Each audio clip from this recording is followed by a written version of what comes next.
નમસ્કાર મિત્રો દેશ અને દુનિયાના તાજા સમાચારમાં તમારું સ્વાગત છે। સૌથી મોટા સમાચાર સામે આવ્યા રહ્યા છે એમપીથી। અધિકારીઓ 13 કિલો ડ્રાયફ્રૂટ અને 30 કિલો ચવાણું ખાઈ ગયા। મધ્યપ્રદેશમાં ભ્રષ્ટાચાર અને ગૌપાળના સમાચાર સોશિયલ મીડિયા પર વાયરલ થયા। હવે શહડોલથી સરકારી લૂંટનો એક મામલો સામે આવ્યો છે। બદવાહી ગ્રામ પંચાયતમાં યોજાયેલા એક કાર્યક્રમમાં અધિકારીઓ માટે ખાવા પીવાની વ્યવસ્થા હતી। રજૂ કરેલા બિલ મુજબ અધિકારીઓને મળીને 5 કિલો કાજુ, 5 કિલો બદામ, 3 કિલો કિસમિસ, 30 કિલો ચવાણું, 5 કિલો દૂધ અને 5 કિલો ખાંડ ખાધી હતી। હવે તપાસ ચાલુ થઈ ગઈ છે। મિત્રો, અન્ય મહત્વના સમાચારની વાત કરીએ તો બજાણા પુલ જર્જરિત, અકસ્માતનો ભય। સુરેન્દ્રનગરના પાટડી માલવણ રોડ પર આવેલો બજાણા પુલ જર્જરિત થઈ ગયો છે। પાટડી માલવણ રોડ પર પુલમાં ગાબડા અને સળિયા દેખાઈ રહ્યા છે। આ પુલ પરથી 24 કલાક ભારે વાહનોની અવરજવર થાય છે। રાજસ્થાનથી આવતી ટ્રકો અને ટર્બાનોનું સતત આવન જવન રહે છે। પુલની નીચેની વિવિધ વિસ્તારોમાં વરસાદી પાણી રણમાં વહે છે। જો કોઈ વાહન ચાલક સ્ટીયરિંગ પરનો કાબુ ગુમાવે તો 20 ફૂટ નીચે પાણીના વોકડામાં પડવાનું જોખમ છે। મિત્રો, અન્ય મહત્વના સમાચારની વાત કરીએ તો તામિલનાડુના 63 પ્રાચીન મંદિરોના જીર્ણોદ્ધારનું કામ શરૂ। તામિલનાડુના મુખ્યમંત્રી એમ.કે. સ્ટાલિને શુક્રવારે રાજ્યમાં ઓછામાં ઓછા 1000 વર્ષ જૂના 63 પ્રાચીન મંદિરોના પુનઃસ્થાપન કાર્યનો શુભારંભ કરાવ્યો છે। સરકારે કહ્યું છે કે રાજ્ય હિન્દુ ધાર્મિક અને ચેરિટેબલ એન્ડોમેન્ટ્સ વિભાગ મંદિરોના મૂળ સ્થાપત્યમાં ફેરફારો કર્યા વિના આમાં સુધારો કરશે। વિભાગે 100 કરોડ રૂપિયાના ખર્ચે મંદિરોનું સમારકામ શરૂ કર્યું છે। મિત્રો, અન્ય મહત્વના સમાચારની વાત કરીએ તો પગાર સિવાય અલગથી 15,000 રૂપિયા મળશે। દેશમાં સરકાર 1 ઓગસ્ટથી એમ્પ્લોયમેન્ટ લિક્વિડ ઇન્સેન્ટિવ સ્કીમ ચાલુ કરી રહી છે। નોકરી કરનાર યુવાનોને સરકાર તરફથી 15,000 રૂપિયા આપવામાં આવશે। આ સ્કીમનો હેતુ યુવાનોને રોજગાર માટે પ્રોત્સાહિત કરવા અને દેશમાં આવનારા સમય માટે એક સ્કિલ્ડ વર્કફોર્સ તૈયાર કરવાનો છે।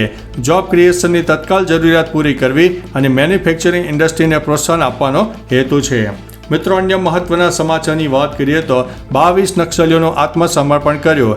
છત્તીસગઢના નારાયણપુરા જિલ્લામાં 22 નક્સલીઓએ આત્મસમર્પણ કર્યું છે।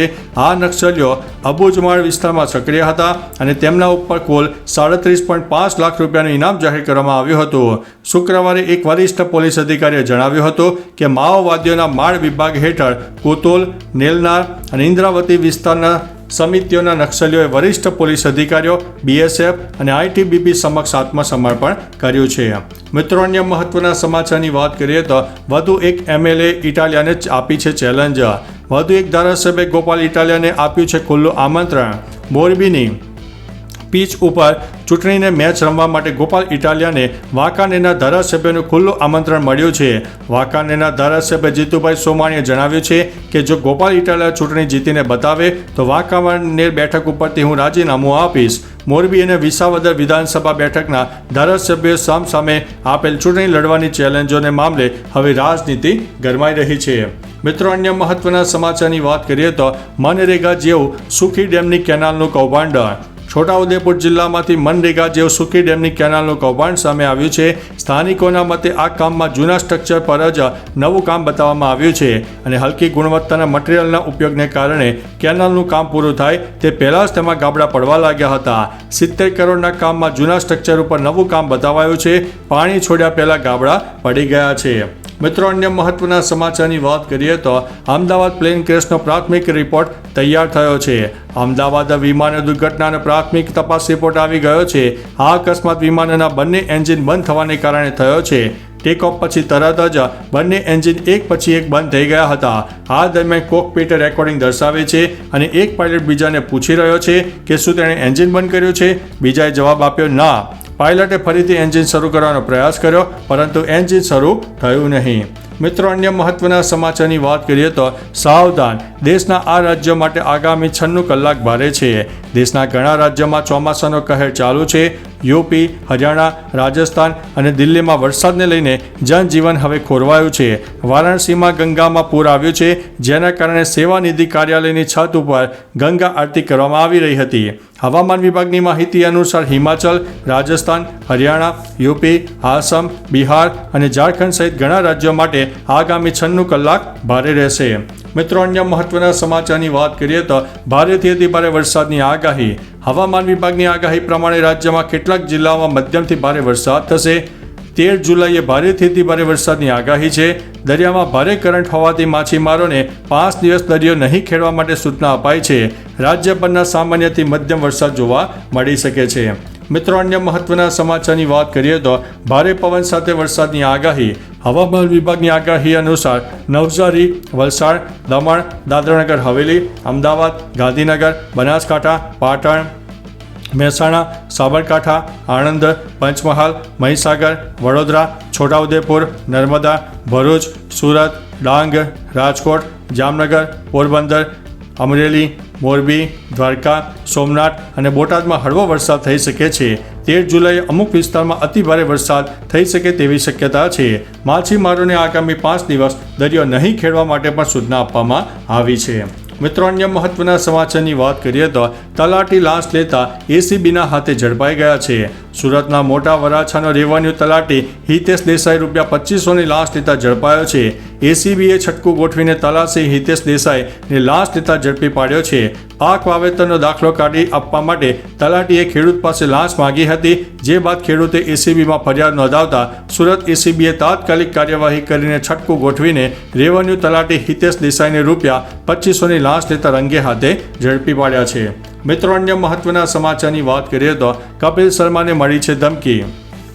કેનેડામાં કપિલ શર્માના કાફેમાં ગોળીબાર બાદ તેમને ધમકી મળી છે.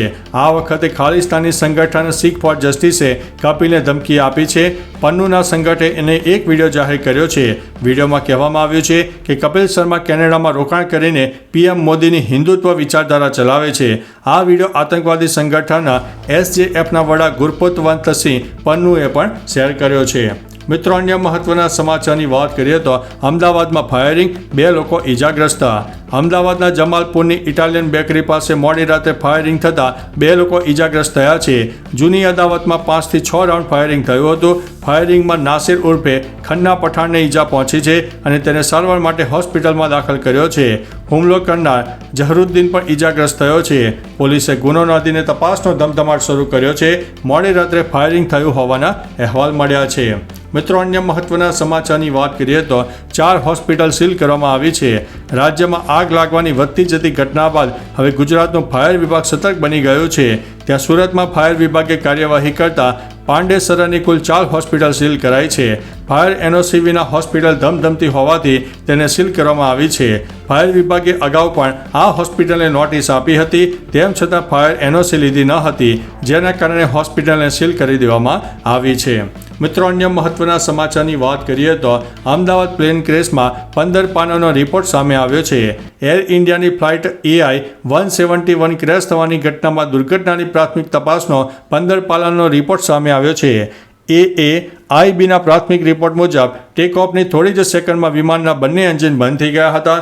એન્જિનોને પૂરતું ઈંધણ ઉપરાંત એન્જિન પણ બંધ થઈ ગયું હતું, જેનાથી વિમાનની સ્પીડ ઘટી અને વિમાન ક્રેશ થયો. બંને પાયલટ વચ્ચેની અંતિમ વાતચીતનો ઓડિયો પણ સામે આવી રહ્યો છે.